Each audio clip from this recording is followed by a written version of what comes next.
Hola a todos y a todas. En este audiovisual trabajaremos sobre la 11ª lección del curso realizado por Michel Foucault en el año 1975-1976, titulado Defender la sociedad. Vale mencionar que en otras ediciones pueden encontrar el libro con las clases bajo el nombre de Genealogía del Racismo.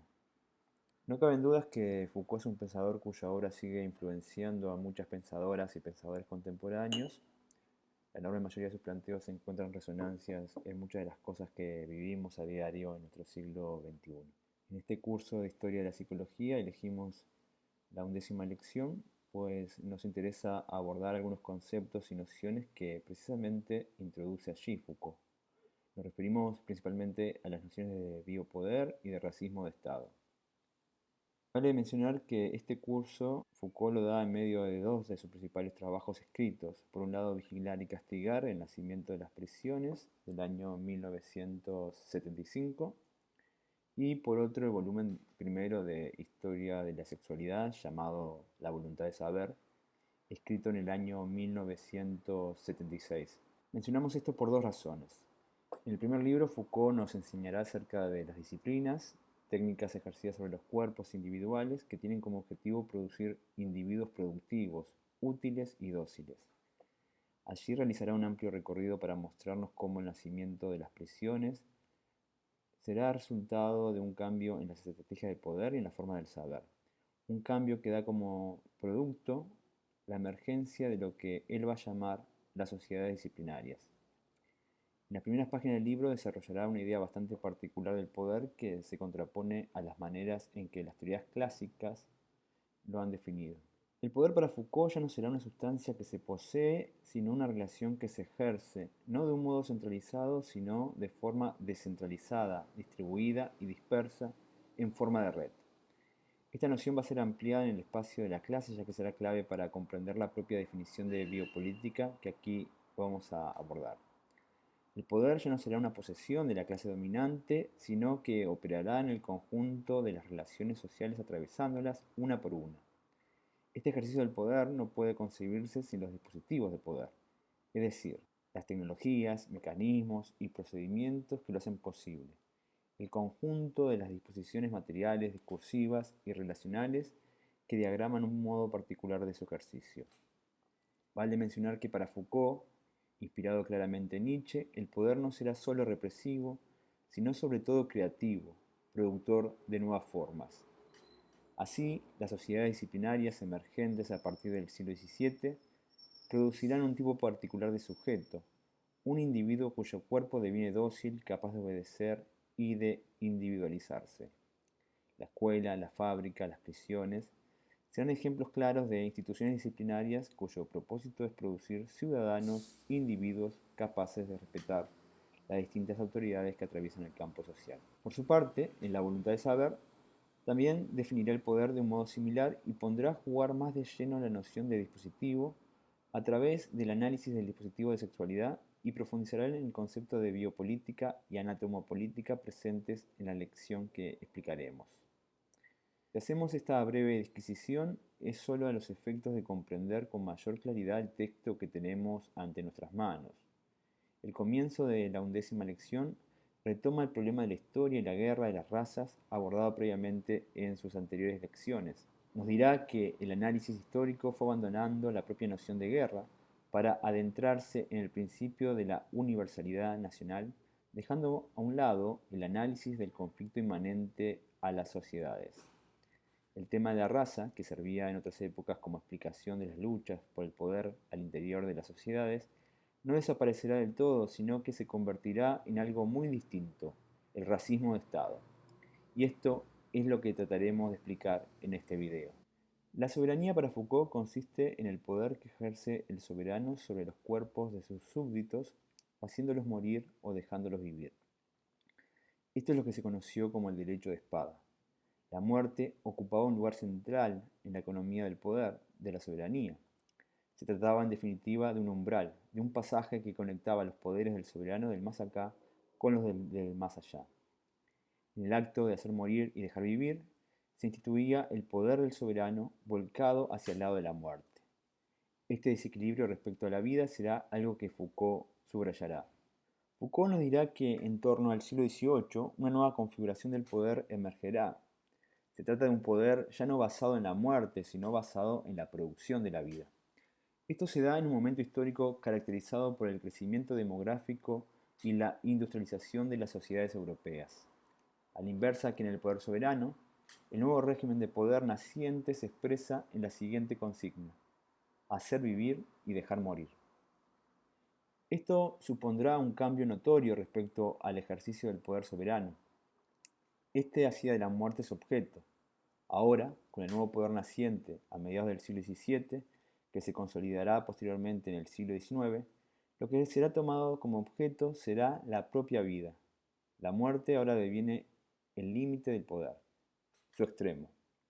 Este nuevo poder sobre la vida será llamado por Foucault biopoder. Dentro de este nuevo modo de ejercicio del poder, Foucault distinguirá dos tecnologías de poder distintas que operarán en distintos niveles y que por eso se complementarán para hacer la vida productiva por distintos medios y vías. Por un lado, un poder ejercido sobre los cuerpos individuales, cuyo propósito es convertir a los cuerpos anatómicos humanos en cuerpos dóciles, en cuerpos capaces de ser adiestrados para obedecer. Esta tecnología de poder, que el autor llamará anatomopolítica, desarrollará una serie de mecanismos y procedimientos que consistirán en el encierro de una multiplicidad de humanos en el interior de ciertas instituciones, tales como la escuela, las fábricas, los talleres, los cuarteles. Esta tecnología comenzará a emerger en el siglo XVII y tendrá como organizador la disciplina. De ahí que Foucault la denominará como poder disciplinario. El cometido es convertir a las inmensas masas de campesinos que emigran a las ciudades en sujetos productivos capaces de devenir en proletarios. Aquellos cuerpos residuales respecto a los nuevos modos de producción intentarán ser corregidos, disciplinados en instituciones como las prisiones, los cuarteles y los manicomios. Estamos frente al gran encierro como modo de producción de la vida, siendo el cuerpo anatómico el objeto de este poder. A mediados del siglo XVIII, logrando su consolidación en el siglo XIX, surgirá otra tecnología que en lugar de tomar el cuerpo anatómico como objeto, se servirá de la humanidad como especie, es decir, su objeto será la masa humana viviente. Esta tecnología no buscará disciplinar como la anterior, sino regularizar la vida de la especie humana. Con este poder emergerá un nuevo objeto, la población, la cual será el objeto de esta tecnología del biopoder que Foucault denominará como biopolítica. Así, su preocupación ya no serán las epidemias. Vale mencionar que Foucault trabaja en Vigilar y Castigar en el capítulo llamado El panoptismo, cómo el tratamiento de la epidemia de la peste da lugar al modo disciplinario del poder.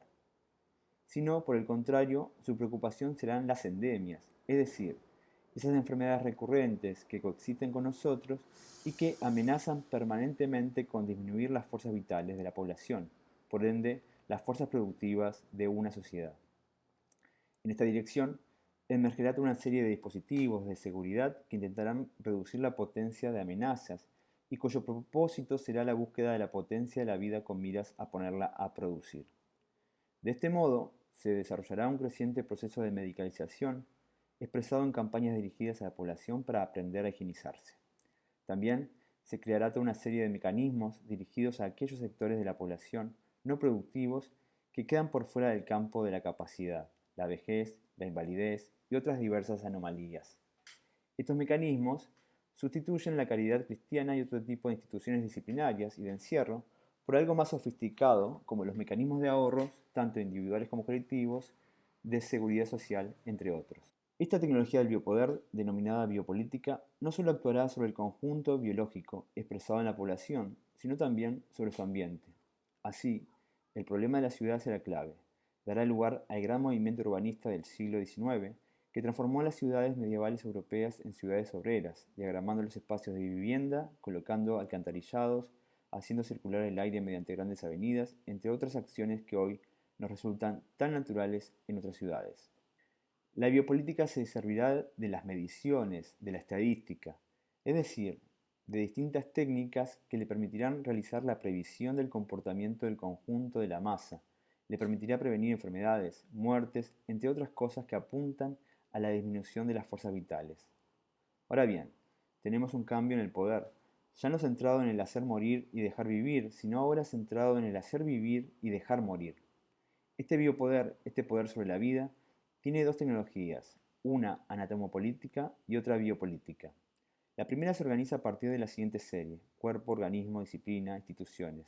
La segunda sobre la siguiente: población, procesos biológicos, mecanismos regularizadores, Estado. Como decía, ambas operan en dos niveles para hacer producir la vida, una a un nivel específico del cuerpo, la otra a un nivel global sobre la especie humana. Al no operar en el mismo nivel, les permite excluirse y por ende articularse. Pasemos a una breve comparación entre ambas tecnologías antes de adentrarnos al problema del racismo de Estado que anunciamos más arriba. Por un lado tenemos una tecnología disciplinaria del cuerpo, anatomopolítica, y por otro una tecnología regularizadora de la vida, biopolítica. Foucault nos recuerda que son tecnologías que se introducen con cierto desfasaje cronológico y que están superpuestas.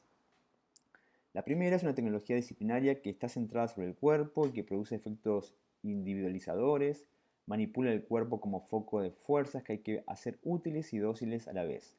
La segunda no se centra en el cuerpo, sino en la vida. Se trata de una tecnología que reagrupa los efectos de masas propios de una población. Su cometido es procurar controlar la serie de acontecimientos riesgosos que pueden producirse en una masa viviente. En sí, procura controlar su probabilidad y compensar los efectos que disminuyan la fuerza de dicha masa.